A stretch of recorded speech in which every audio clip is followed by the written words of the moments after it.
Hey fans, it's me Aaron for a comic show, and this week is awesome. I am so excited. I enjoyed these books. I'm excited for what's coming. It's all leading up towards a big crescendo Free Comic Book Day May 6th for every comic book store worth a damn. And yeah, this week was great. First off, the biggest thing that I was excited about is Batman issue 21, The Button. This cover is lenticular, and it goes from Flash holding the button to Batman holding the button. And it seems like the technology has advanced a lot since those issues, the villain issues back a few years ago. And the story was awesome. And for the people that were like, why did it take them so long to do anything with this button story? Like, these are the world's two greatest detectives, yet they saw that button months and months and months ago. Like, even in DC time, it's a little while ago, and now it took them to April to do anything. Well, it's because of Tom King's story. It's they had to get the Medusa mask first, and then that interacted with the button, and shenanigans happened. And this issue was ridiculously awesome. You have a few money shots of things that we want, like things with Flashpoint stuff, things with obviously the Watchmen stuff, and yeah, a big villain that we see on the cover of next week's Flash. And this comes out every week. It's one Batman one week, and then Flash the next week, then Batman, and then Flash for 4 parts. And I'm telling you, this was worth the wait. It was awesome, front-loaded, huge battle with Batman, and I loved it. I freaking loved it. They reference back to, oh, you know the button we got when Wally West came back, and all you have to do is read this and then this. You don't have to read any of the other Batman issues. You don't have to read any of the other Rebirth issues. You can if you want. And after reading this, if you want to, I can point people to some great stuff. But this and this, that's it. And the button was really cool. I'm digging it. I hope that it's not all the Watchmen. I hope it's just Dr. Manhattan, maybe Dr. Manhattan and one other. But the thing is, Dr. Manhattan said at the end of Watchmen, he was going to go make his own universes, make his own worlds, whatever. And did he sort of make the New 52? Well, that's what this kind of says. So it was cool. I'm digging it.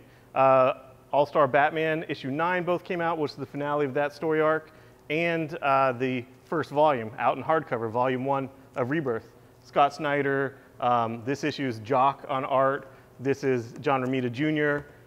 It's a great book. So it basically continues the run that Snyder was doing with Capullo on New 52 Batman in a way. Like, he's picking up on a lot of the stuff from his run, and backup stories is a lot of stuff from his run, and it's great. So get it. And for Superman, you have a new issue of Superman, another mystery with Superman, this mystery villain and all that. You got Super Sons versus Kid Amazo. I like that they have their own villains. That's cool. I want to see kid villains and kid heroes all having a kid fight. I'm really digging that book, and the art's great. And then Action Volume 2 is out this week. Moving on to Marvel. I know there's been so much negativity. There's negativity about the Watchmen being part of the DC universe, when I'm hoping it's just Dr. Manhattan. There's negativity about this Hydra Cap, and oh, Cap's a Nazi now. He's not a Nazi. See, like, in the comic universe, Red Skull, the Nazis kind of hijacked Hydra and was using Hydra for their own means. And this guy, Steve Rogers, has exorcised that demon. And he's making Hydra for the people, for the betterment of society, the whole world, all that stuff. It was Cosmic Cube, changed his history. And with this issue 0, I was so sold. I read this a few weeks ago in PDF form, and Steve Rogers, Captain America, has this battle that all hits here on 3 stages simultaneously, all in the 0 issue, and just things went to shit so fast. And he has it with the Alpha Flight Station in space, with New York, with Washington, D.C., all hit at once, and things to do with the World Shield, hitting that. His strategy is insanely good, and he even has a line that says, like, they always said I was good at strategy, but they never imagined what I could do with no need for compassion or mercy. So yeah, I'm paraphrasing, but basically that's what he said. And this issue, it isn't really a zero issue. This is like a first issue. This is like, you need this, and not just you need it, you'll enjoy the hell out of this. This is a bombastic, ridiculous, cathartic thing. Like, even if you're totally against Cap as Hydra and what he's doing, you can't help but respect how he organized all of that. It just, all those, like, he's a freaking puppet master. All his machinations just come together and dovetail, and it's just crazy. And also, if you're going to read one Secret Empire tie-in, there's a couple opening salvos that you really don't need, but this one, the one that's also written by Nick Spencer, Captain America 16, this one is great. You should read it before Zero. And it has stuff with Winter Soldier Bucky that is kind of dark humor, maybe laugh out loud, but it has other things that really put into context what he's doing with Hydra, why he's part of Hydra, going all the way back to 1945. So yeah, in this rewritten history. And sure, they can rewrite this all with the Cosmic Cube later. Sure, and that would be awesome. But I'm enjoying the hell out of this story. And also, the Free Comic Book Day comics came in, and Secret Empire Free Comic Book Day. There is the last page of this Secret Empire story in here is jaw-dropping. It is seriously one of those things where you go, oh shit, and just let that resonate. It's insane, and I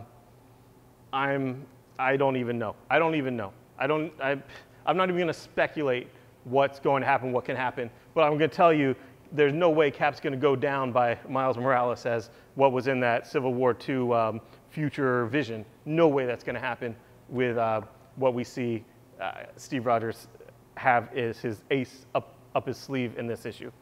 Moving on to Venom 6, we're back. Eddie Brock. I knew that was going to happen the whole time, and now it's happening. Next issue is 150 going to Legacy numbering. Nick Fury #1. This is, the art basically is an homage to Steranko, and I loved it. And if you're into Nick Fury or the old S.H.I.E.L.D. books or anything with S.H.I.E.L.D., you'll probably like it.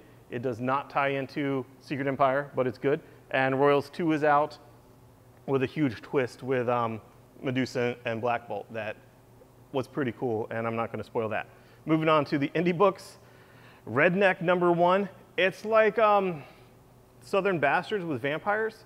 It's like Southern fried vampires, and they try to keep to themselves, but you know, like boys will be boys. They got to go out and make some noise and party, and you know, some people might get killed, and there might be some retaliation, and it's Redneck, and it's Donny Cates who blew up with God Country, which that first print of the first issue goes for like $50 on eBay. Issue 4 is out this week, and we have whatever later printing it is of 1 and 2 and 3 also this week, so you can jump onto that. But this is an ongoing series.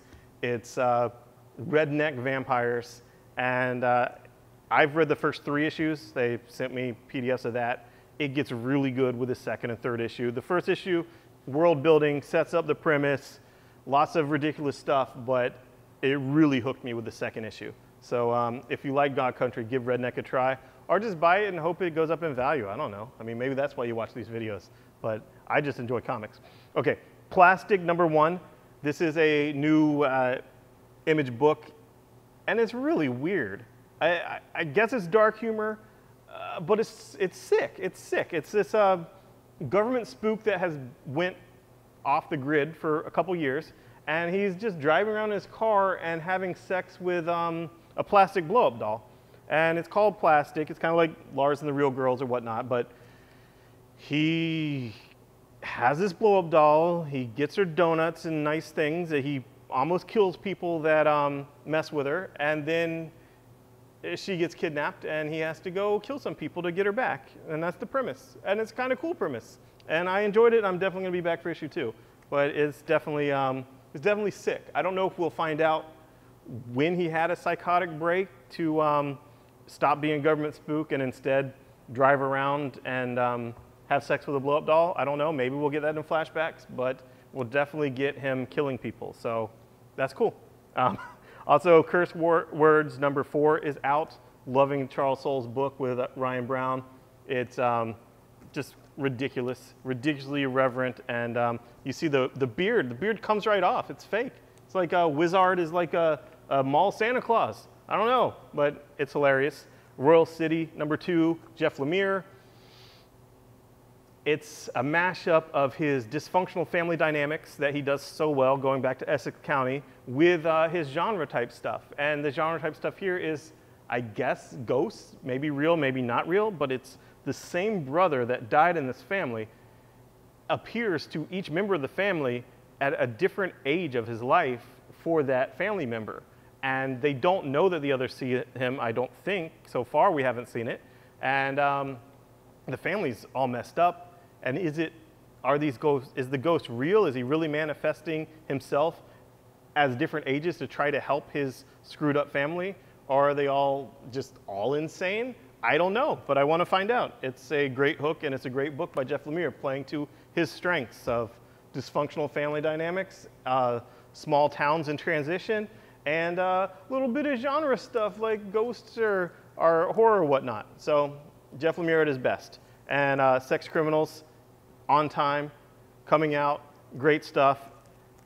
The mature reader variant, I'm going to open it right now in real time, and hopefully it's not too bad to show. Oh, hey, it's the woman who drew Jughead and Squirrel Girl. Shall we buy it without being the book? No, because it is, oh, it's not that bad. It's just some kind of like anime porn type of parody. That's not so bad. I kind of like it. Cool. Yeah, good for them. And then finally, this week, Hellboy. Mike Mignola has an original graphic novel, hardcover, out. You don't have this. It's original. It's 15 bucks. It's a hardcover, Into the Silent Sea. And if you're a Hellboy fan, you should definitely get it. And then, like I said, the Free Comic Book Day stuff came in. We have a previews exclusive Free Comic Book Day Iron Fist gold variant with gold hands and the white costume. And we have a Bombshells Wonder Woman Free Comic Book Day variant, which I think is in like black and white or sepia tone or some old-timey thing. And you guys remember last year with the Free Comic Book Day Dorbs, how crazy that went. So we made sure to get plenty of these. So come get those. And stay tuned for a Free Comic Book Day specific theme video up in a day or so. Maybe tomorrow.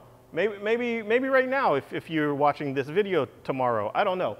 But seriously, Batman 21, The Button, loved it. If you're on the fence about the whole Watchmen thing, flip through it, read it in the store, or read it in my store, I don't care, because you'll probably like it. You'll probably jump in because it was executed well. And then Secret Empire was awesome. It was defied expectations. And of course, expectations were all very, very low. And people were very upset about Captain America being Hydra to begin with. But let me tell you, great stories come from really, really messed up concepts. Like, you know, let's put Doc Ock's brain into Peter Parker's body, call it Superior Spider-Man. It's like, oh, that's stupid. No, it was great. It was one of the best runs Dan Slott's done easily. So give that a try. And if you don't give Zero a try, definitely get the Free Comic Book Day issue for free on May 6th, and then come back and get Zero because you'll be like, oh shit, this is amazing. I don't even. And that's it. Thanks, guys. Bye-bye.